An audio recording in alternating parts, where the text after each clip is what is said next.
Hello and welcome to another episode of TWIML Talk, the podcast where I interview interesting people doing interesting things in machine learning and artificial intelligence. I'm your host, Sam Charrington.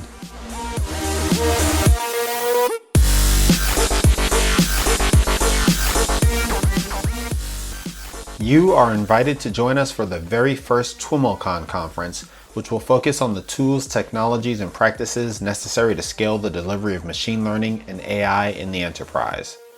The event will be held October 1st and 2nd in San Francisco, and early bird registration is open today at TWIMLcon.com. Again, that's TWIMLcon.com. I can't wait to see you there. Before we continue, a big thanks to the folks at C3 for their sponsorship of today's show, which was recorded at their C3 Transform conference earlier this year. C3's AI suite helps enterprises rapidly develop, deploy, and operate AI at scale, and offers adaptable AI-powered applications for predictive maintenance, fraud detection, customer engagement, and many more use cases. Take a look at what they're up to at c3.ai. And if you enjoyed this conversation, be sure to let them know on Twitter at C3_AI and thank them for their support of the show. All right, let's do it. All right, everyone, I am here at the C3 Transform conference in San Francisco, and I've got the amazing pleasure to be seated with Dan Jeavons, a veteran of the podcast, and Adi Bhashyam. Dan is the General Manager of Data Science at Shell, and Adi is the Vice President of Forward Deployed Solutions, Alliances, and Strategy at C3. So Dan was on the show, TWIML Talk number 202, back in November, which was rolled out as part of our AI platform series. So Dan, I'm going to refer folks back to that show to get your full background, but before we dive into the heart of the topic, Adi, tell us a little bit about your background. Sure, happy to. So I have had a few roles at C3, but I've been at C3 now for about 4 years. I currently lead forward deployed solutions. Think of that as sales consulting, sales engineering. I also lead our alliances and strategy org. I joined C3 in the product organization and had to get my hands dirty both verifying machine learning algorithms deployed correctly and also writing product spec to actually build applications that use those algorithms to actually solve business problems. Prior to C3, I was at McKinsey & Company. I was there for a total of about 12 years, which in consulting years feels like 50. And in that time, and most recently before I left, I was largely leading our predictive analytics and big data solutions focused on B2C subscription businesses, things like telecom and other SaaS businesses. I have an MBA from the Kellogg School at Northwestern University, just north of Chicago, and I'm a computer science degree from IIT Bombay. So my graduate work was in electrical engineering at Northwestern. I lived in the basement of tech for many years. I lived mostly in Jacobs Center, but yes. Nice. Dan, I just had an opportunity to catch part of your presentation here, or actually all of your presentation here at the conference. And one thing that really struck me was, at least from my perspective, based on our last conversation, how much has matured around AI platforms at Shell in just 4 months. Yeah. You had a slide that says Shell.ai, like a platform with 3 different, we didn't talk about any of that stuff. Yeah. Was that stuff, talk about the kind of evolution over. So it's kind of funny because obviously you get to talk about more as it matures, right? So that's part of it. But obviously you didn't come up with it and do it in 4 months. No, exactly. No, I think we were looking for a banner to bring this all together. So I talked a lot about in the presentation the real importance that this is not just a platform play. It's also a play around how do you create a narrative and a culture and a way of working that starts to drive transformation right across the business. And that's the vision, really. So we're doing that under this banner of Shell.ai. If you want to check it out, we have a website now. Shell.ai is real. You can just Google it. And you'll see a lot of the things we're doing. We've got some little videos out there talking about some of the work that we're doing, and we're going to put more and more out there over the coming months. But it's becoming a bit of a narrative within Shell, and also something we're using quite prolifically now with the external world as well. And just out of curiosity, why externalize that? I'm assuming you're not going to have external users of shell.ai. I'm not going to go create an account and put in my credit card and run some TensorFlow. Yeah, that's right. I exactly right. It's not going to be that sort of thing. I think there will be. So there's two reasons. One, increasingly we recognize within Shell that this whole journey is about partnership. It's about partnership with companies like C3. It's about partnership with the innovative tech startups right here in San Francisco, of which I've been meeting a few this week. It's about also trying to attract the top talent that want to work on really tough problems in the energy industry. And the final thing is it's also about partnership with some of the people we want to work with, because a lot of our assets are ventures. It's not just Shell, it's other companies involved. So we need to be able to say to them, this is what we're doing, now let's work together. So our spirit is not one of creating a product that we want to sell, but it's much more something which we say, let's work together on this, because that's the whole spirit of digital. So let's maybe dig in a little bit into this platform that you've created. You described kind of 3 specific elements. Can you walk us through those elements and the roles that they play? Yeah, absolutely. So if you think at the raw end, we've got a whole raft of advanced citizen data scientists. It's a horrible term, I don't like it, but it kind of characterizes what they are. These are people who are engineers, they're subsurface specialists in Shell. They've typically got some sort of technical background, and they're quite comfortable with algorithms. So the question is, how can I make it really easy for those folks to use some standard tools that are available on the market to come in and rapidly prototype some things? So we work with companies like Alteryx and Databricks to make it really easy for those people to come in. And also other companies like MathWorks, for example, and the MATLAB product, which actually has come on quite a long way in the last few years. So we sort of create that environment largely focused on R and Python to allow them to prototype these things quickly. We've then got kind of a group of people who also need a platform where they want to train deep learning. So we're applying deep learning in spaces like autonomous well drilling. We talked about that the last time. Deep learning on seismic fault detection. We're also looking at deep learning applications in a number of other areas, so things like machine vision or natural language processing. And those guys tend to want to work in the latest open source technologies. So they might be comfortable using a Databricks and a Spark, but they also need things like Kubeflow and Kubernetes. They want to be able to manage their data versioning. So we work with companies like Pachyderm for that. So that we're looking at those sorts of technologies and bringing those together into an integrated whole to allow our real specialist data scientists to train things at scale and to make sure that they're able to deal with the big data volumes in a predominantly cloud-based environment. But then you've got to take that to the masses somehow, right? So you've got to be able to deploy that easily and effectively. And so we're working with the cloud vendors, but we're also working with companies like C3 to help really take those to enterprise-grade software solutions that you can then deploy out to your business users and that they can get the benefits from the applications that we're building in the context of their day-to-day work. Clearly, as an organization, you're not afraid of like rolling up your sleeves and integrating pieces together. Yeah.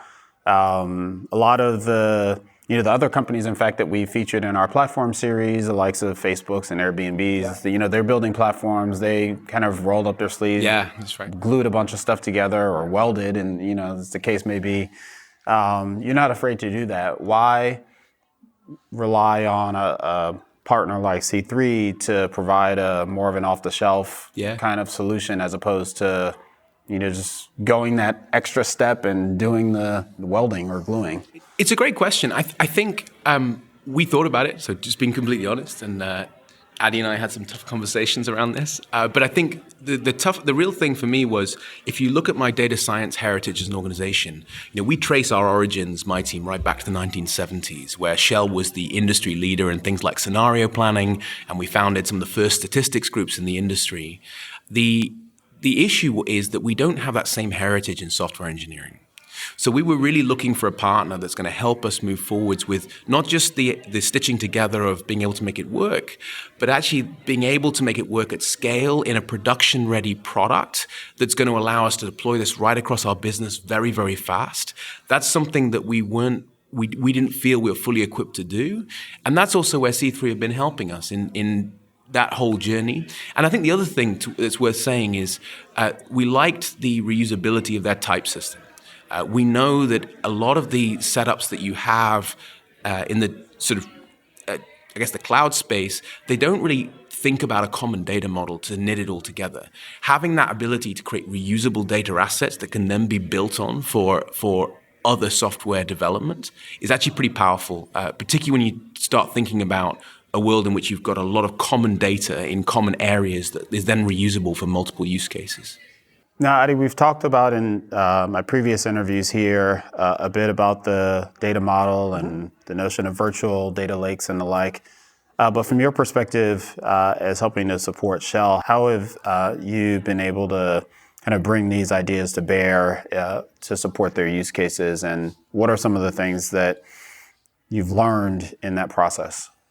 It's a great question. I think let me answer that question two very distinct ways. Okay, in the work we are doing with the Shell COE team, the Center of Excellence team, the core value of the C3 AI suite or the platform is really around very high or rapid extensibility and reusability.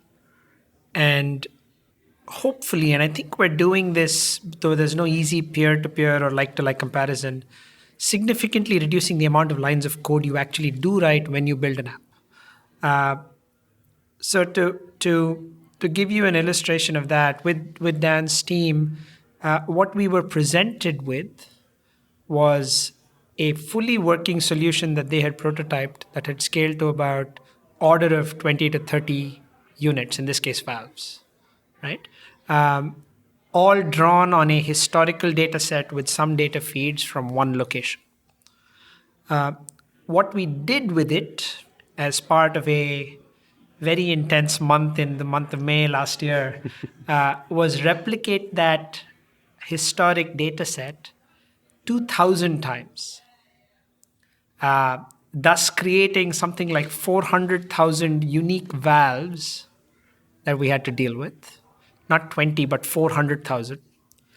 And then train automatically in the platform a unique machine learning model for each valve, discovering along the way the features that affected the performance of that valve under normal operating conditions as well as under anomalous operating conditions. The work I did to do that was entirely baked into the platform. Really what I wrote was a parallelization script that went and trained 400,000 models. Right? Turns out in doing so, I spun up something like 150 workers elastically in the cloud, used it to train these models, persisted those model weights back into the platform as objects with metadata, callable as an API and callable on demand. And having seen that, I think the question naturally became, why not use this now to scale? Right? And that's kind of where we ended the proof of technology and said, okay, now let's put this into a production type application. Where we are in that journey is like Dan described a little earlier in his keynote at C3 Transform. We have fully scaled out from 20 valves to about 400 valves from one location. We have also built out the infrastructure to talk to 3 distinct data sources from Shell, along with what we call canonicals that talk to those systems seamlessly, irrespective of what data is being sent to us. Similarly, I have trained not just the model itself, but I've written algorithms or programming logic that trains the model automatically for any one of those assets and persists both the model and all associated metadata with it and makes it available to the end user. Right? When you start solving those problems, what happened naturally in the course of this is one project, the valves project, got started earlier. They had more teething problems and they just kind of had to solve issues along the way. The second project, the compressor project, started about order of 2 months after valves. And when they started, they realized from their teammate sitting kind of 2 desks down that teammate had already solved the problem of ingesting all sensor data. That teammate had already solved the problem of what a model looks like in Shell with associated metadata fields. Had already solved the problem of transforming data from the raw data feed into the variants that I need to use to support the asset hierarchy within Shell. Done problem. The other piece that got better in the second time we did it was the understanding of what the app needs to do, right? And this is to Dan's point around actually building cloud-based software applications, right? What's the specification of what problem we're solving? What should each screen look like? Having done that, we've invariably, because everything in C3 is an object that we call a type, had widgetized some parts of the UI and other elements in the middleware that actually transform data and make it presentable, were instantly available downstream for other applications as well. So there is immense reusability. We solve data integration problems effectively once and then reuse it for all cases. And oh, by the way, having done that, you then point your data scientists at actually solving the complex problems, which is how do I now detect a compressor anomaly every 10 minutes with very high degree of certainty? That's the hard problem, not the problem of stitching data together and building data transforms and doing the plumbing. And to that point, as it relates to scaling things up, that's where I believe C3 really makes a difference. The other piece that I am talking to Dan about is to also use C3 as a means of experimentation as well, right? So the idea is if a model is a type with associated metadata, a Jupyter notebook is also a type with associated metadata. And so we are about to launch essentially what we call the notebook service. So you spin up a notebook on demand, whether it's an R notebook or a Python notebook. It turns out once you do that, the platform, which doesn't care what it's asked to store as long as it can represent it somehow, can store notebooks, can store versions of notebooks, can store variants of notebooks, including ownership data, can allow identity-based access control into those notebooks so that you're seamlessly connected and can get going, with no requirement whatsoever to store data in C3 or use the C3 platform for anything more than that. Turns out that when you're actually solving a problem that has some gold as you mine, it is then a trivial exercise to push it into C3 and then scale with it, right? And that's where we're going on that side of it. So the idea is, let's start with scaling. We got that. But then let's also extend to experimentation, not just for core machine learning, but also then deep learning frameworks, NLP, etc. And just building on that, it's quite appealing because just to quantify some of the scale we're talking about, if you look at just one of our assets, it's spitting off around 100,000 measurements per minute. So if you think of that over 5 years, you're talking between 70 and 80 billion rows of data.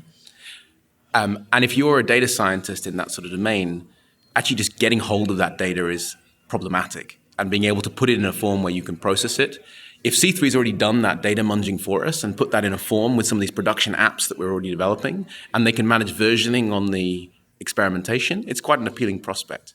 So I think there's a lot of merit to the platform. I think the challenge is obviously getting it to the point where all of this works together, but we like the vision. So Adi, one of the things that you mentioned that I'm curious about in the process of this Valve project, replicating the data, I forget how many times, 400 or 40,000 or 2,000 times. In some of the previous conversations I've had today, one of the themes was not needing to replicate the data. Can you just reconcile those ideas for me? Yeah, so absolutely. I think the idea of not replicating the data, which you might have heard from some of the other conversations you had with C3 folks, was really around this idea of referring to the capability of the C3 platform to virtualize any data source. Right? And so the idea is if you've already stored some data in the cloud, or you've already built something where it sits in a data warehouse that you can access, you do not need to then copy that over and make a copy of that entire data set inside the C3 cluster, right? Because the C3 object model allows external virtual references to any system that it can access. Right? So in that sense, there is no need to copy data again if you've already made it available. What we're talking about when I said we replicated data 2,000 times was more to just purely demonstrate scalability, right? So it's I have 1 unit of data. We have not yet done the work to extract all the data from all parts of Shell. but I know it's there and I know I need to work on all of that data set at some point. But because Dan wanted to see it work at that scale, we said, well, you don't have it. What's the best way I can mirror it? And so I literally ran a job on inside of C3 to replicate that 2,000 times and port it in. Got it. Right? So that's what we did. One of the things I find so interesting about this conversation that ties to some work I'm doing around this Platforms ebook is this idea of scale. And like we throw this word around, and it means more than one thing at least. That's right. One of these things is, we've got 100,000 measurements, for this, one system per year. And if we have 10 of these systems, we multiply, right? But there's also a sense in which it means the ability to kind of scale our ability to get models into production. That's right. Right, the ability to operationalize more quickly. Dan, I'm wondering, when you think about, do you have different words for that? Or like, how do you think about that whole space? Well, I think my problem is it's scale at every level, right? So let me just talk about that. So if you talk about my business, so we have 43,000 retail sites. That's just one part of Shell. We're bigger than Starbucks, bigger than McDonald's in the retail business in terms of our global network. So I have a problem that I have lots of things across my business, and all of those things create data. So I have a data problem, if you will, that I've got vast scale in terms of the data that I need to deal with. That's one. But then if I move that up a level, I've then got a problem, which is I need to aggregate that data at scale. So I've got to be able to bring that into an aggregate environment in the cloud, because a lot of these things aren't cloud native. They have legacy systems. We need to be able to bring all that together. Then I have a problem at scale in terms of machine learning, because if you think about the valves problem, it's not good enough to do 16 valves and solve the problem for one business unit in a very small area of the business. I need to be able to do this for 500,000 valves worldwide. And so I've got a machine learning at scale problem, which means I've got a model management problem, which is something we talked about a little bit the last time. Mm-hmm. And then I've got a problem with the fact that I've then got users at scale. So the people that need to consume that, I've got potentially tens, hundreds, thousands of users across the whole of Shell. We're 80+ thousand person organization. We've also got huge numbers of contractors, partners, suppliers. All of them potentially need to get insight from some of the applications that I'm developing. And so at the end of the day, it's that scale at all of those levels that's so problematic. And you actually have to have something that can solve all of those things if you want to get anything into production. And so we talk a lot about the focus on scaling and replicating. So getting it to that scale and then replicating it to allow it to generate benefits. Because the problem with digital technology is it's very easy to solve the problem once, but it also tends to be very expensive. And the benefits in any business model in the digital space comes from that replication thrust. Mm-hmm. And so the key thing is we've got to be able to create a platform strategy that allows us to do that, because otherwise we become a very expensive cost center. Your last comment reminds me a bit of the NVIDIA founder and CEO, whenever he gets up on the stage and holds up a new GPU, is like, this GPU cost $1 billion. Yeah, exactly. Right? Because the upfront effort is so significant, but then as you're able to replicate it, the incremental cost goes down. Exactly right. You mentioned in your talk, I think, a new use case that we hadn't talked about previously, the reward engine. Yeah. Exciting. Is that one new? Yeah, it is new. It's one that we've just gone live with pretty recently. It's now live in the UK market. What it's all about is we talk a lot in our retail business about treating customers as a guest. So when you come to a Shell station, we want you to feel like you're the most special person in the world to us, and we want you to have a great experience. And that means treating you really well with our service champions, as we call them, when you actually arrive on the forecourt or in the store. But it also means digitally, you need to have a fantastic customer experience. And so we did a lot of thinking about that. And we basically took the same principles that Amazon and Facebook apply. And we said, how can we make the experience that you get whenever you turn up at a Shell station extremely personal? So we know what you want from us, and we want you to have that experience. We want you to have the sensitivity around how much data you share with us. But once you do share your data, we want to give you a great experience with great offers and great benefits for being part of Shell. And so that's what the reward engine is all about. It's a capability that sits under the hood of our loyalty system, and it effectively dictates what experience you get at the site when you turn up to Shell. And we're really proud of it. It's just gone live in the UK, like, as I said. We're planning to roll it out globally. Can you talk a little bit about it technically in terms of data sources, types of models, what the models are doing? So a lot of the data comes from a combination of things. It comes from transaction history. It comes from information we have about the store, where it is, what the traffic around that is, et cetera, et cetera. We also have a whole bunch of information around, for example, the loyalty scheme, what you've done with us previously, how many visits you've had, what sort of things you've bought on the loyalty scheme, how many points you've got. Or how many visits you got, I should say. And so we take all of that information and we effectively, we take a Bayesian inference approach, effectively. And I'm horribly simplifying it, but what we do is we say a Shell customer typically buys fuel, and then we overlay a clustering approach and a series of rules as well to create a combination of things we want you to have. So we want you to get rewarded for frequency, so we apply visit logic over the top. But we also infer from history of customers who behave in a similar way to the way that you behave. So it's kind of like a k-means if you think about it that way. And so we're trying to cluster the behavior, infer your behavior, but ultimately try to then create offers that are relevant, but then continually iterate on that. So that's the inference aspect. So we constantly overlay behavioral observations in real time back onto that customer and then use that to make the offers.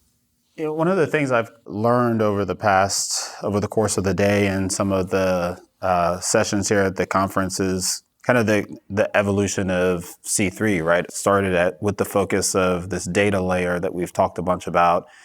And actually, you correct me if I'm wrong. I mean, the impression I have is that the company's kind of been pulled into machine learning and AI and working with companies like Shell and NL and others, and is kind of building on that underlying data platform. Yeah, I think the question that I'm getting at is like, there's so much, a data platform is a huge challenge. And then we're talking about Bayesian inference and TensorFlow and machine learning models. I think one of the speakers earlier talked about the number, it was maybe Tom, talked about the number of connections between all these things.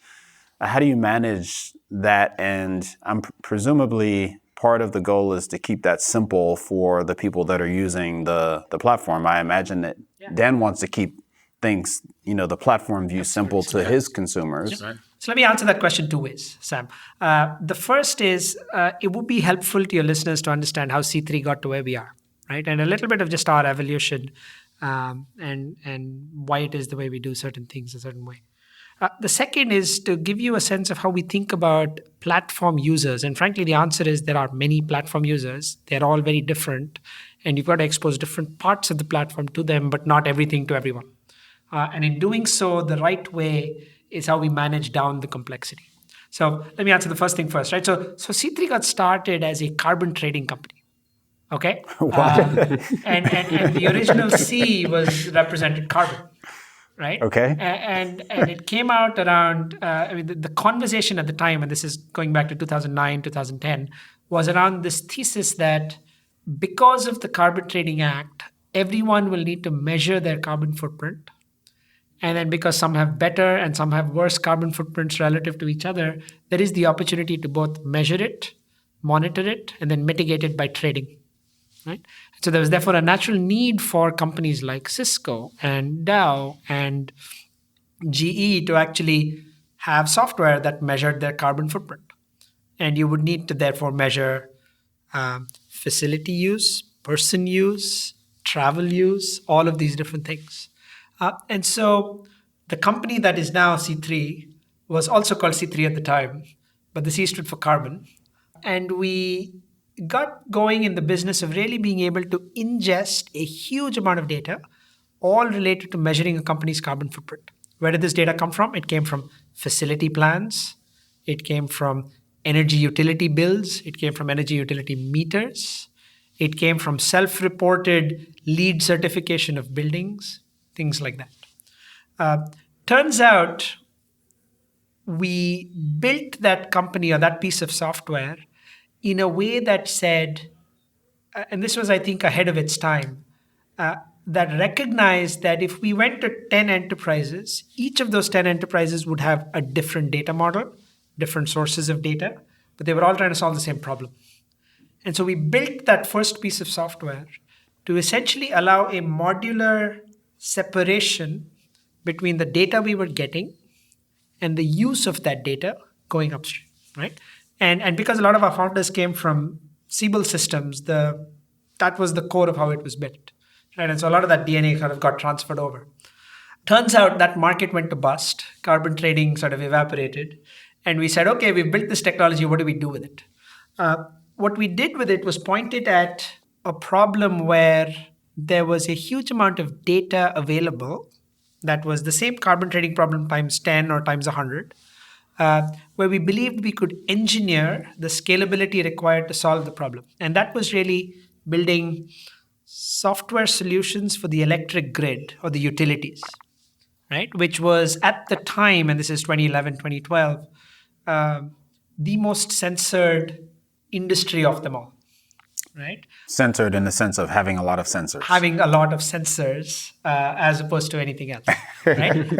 It turns out that these guys have been actually pretty good at installing sensors, deploying sensors, not just for smart meters, but also transformers, vibration sensors on grid equipment, reclosers, the works. Enel, one of our largest customers, whom you may have heard on stage today, was our customer when we were that company called C3 Energy. And their first problem was, can you deal with all this data? Turns out we could. Because we had modularized and abstracted the way we built the original piece of software, adding cloud services, elastic scalability, etc., came naturally while retaining that abstraction. This is kind of the genesis of what we call the type system.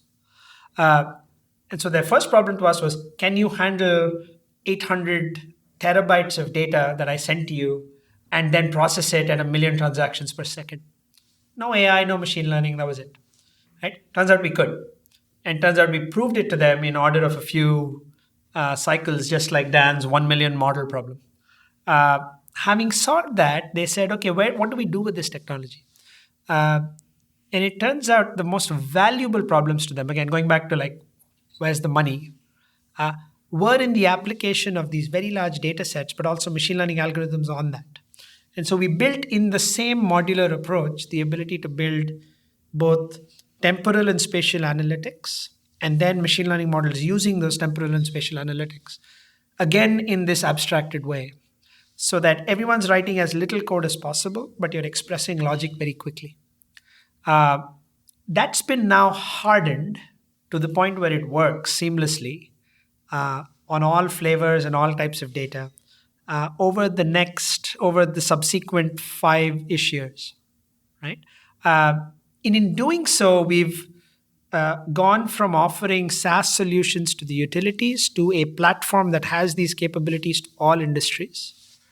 And in doing so, we've now focused on building out these capabilities that look like better cloud services, better performance, better ML and AI and application development tooling, and more applications, all using the same logic. So you could call it chance, you could call it a natural necessity of the types of problems we solved and therefore were exposed to next.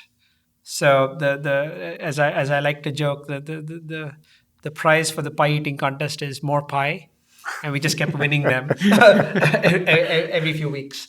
And that's been our evolution, right? A lot of the initial impetus came from customer conversations, right? And it's like, hey, what problems do you need that are real actually need solving?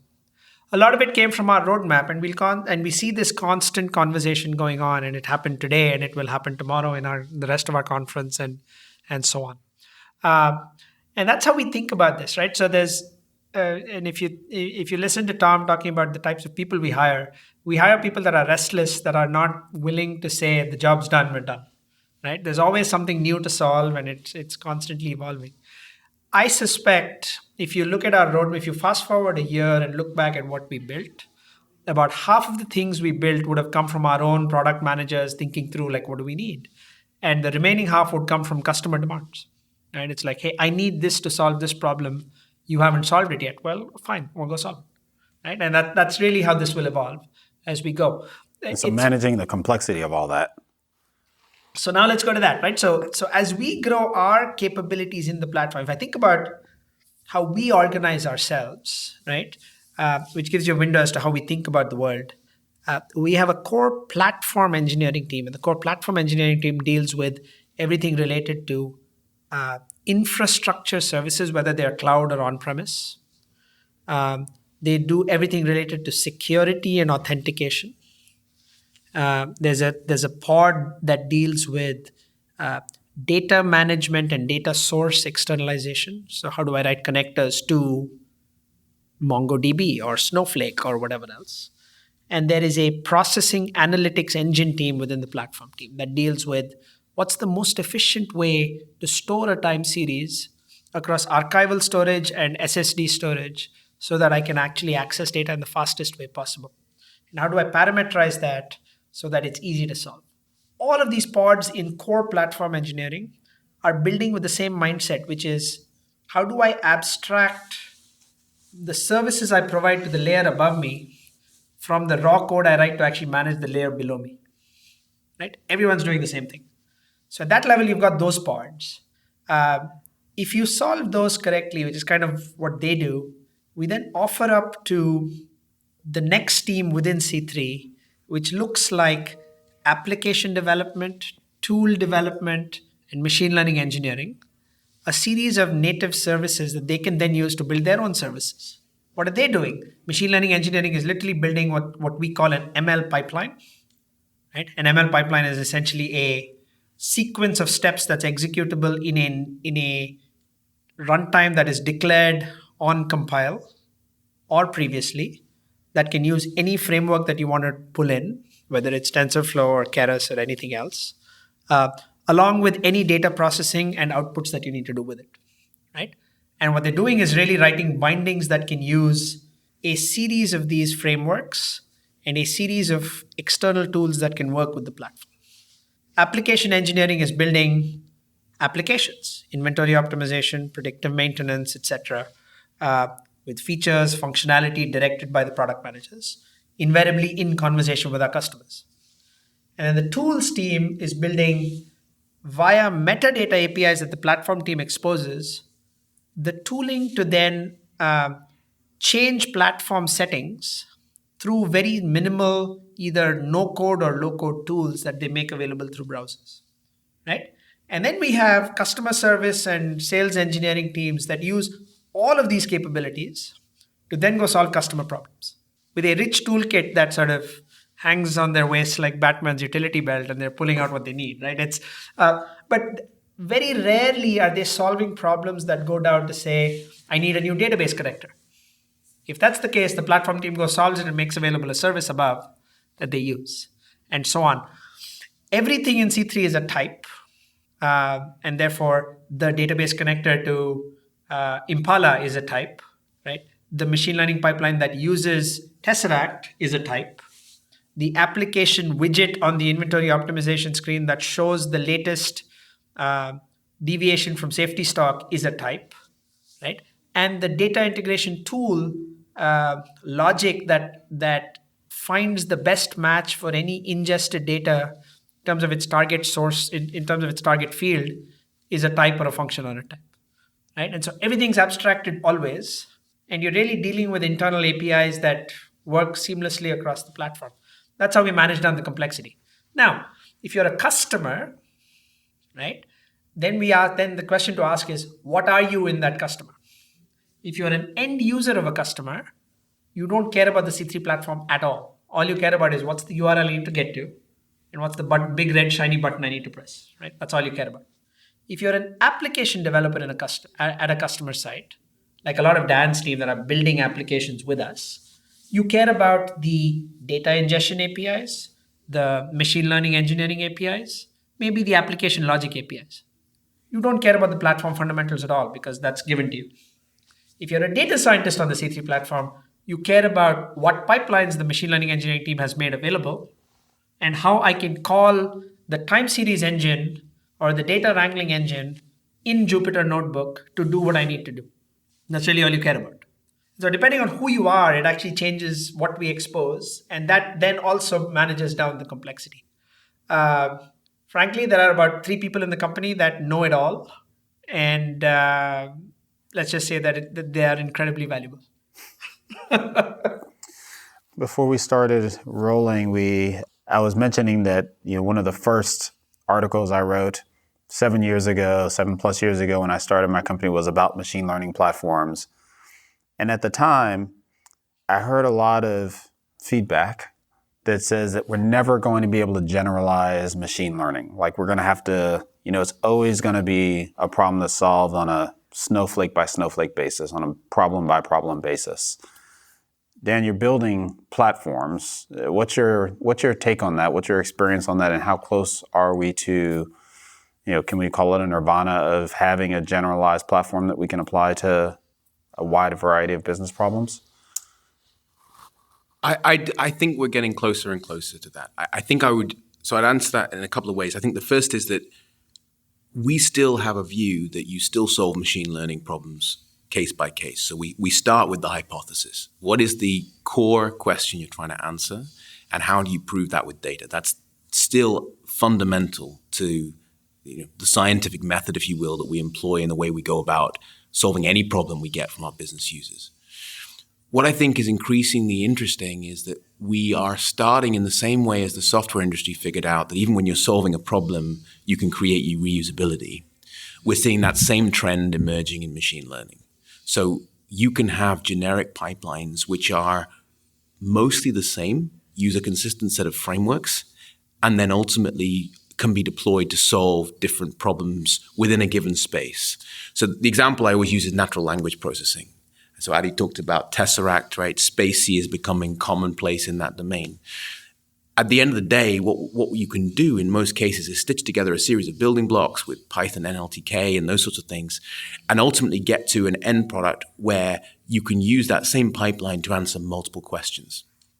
Now, you still need a data scientist that knows how to tweak the knobs, if you want to put it that way, but at the same time, you can reduce the time to value so you're not rebuilding everything every time. And that's really what the theme across my team. We're really looking to say, when I go to solve that problem, can I take a reusable asset that someone else has built somewhere else and reduce the time to value, whether that be at the data level or at the framework level, to allow you to solve the business problem as fast as possible.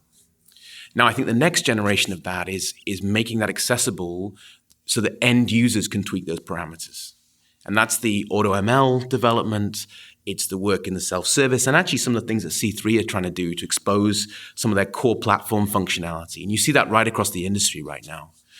I think the other thing that's going to come and hit us quite hard, though, which is emerging, is how do you infuse data security into all of that?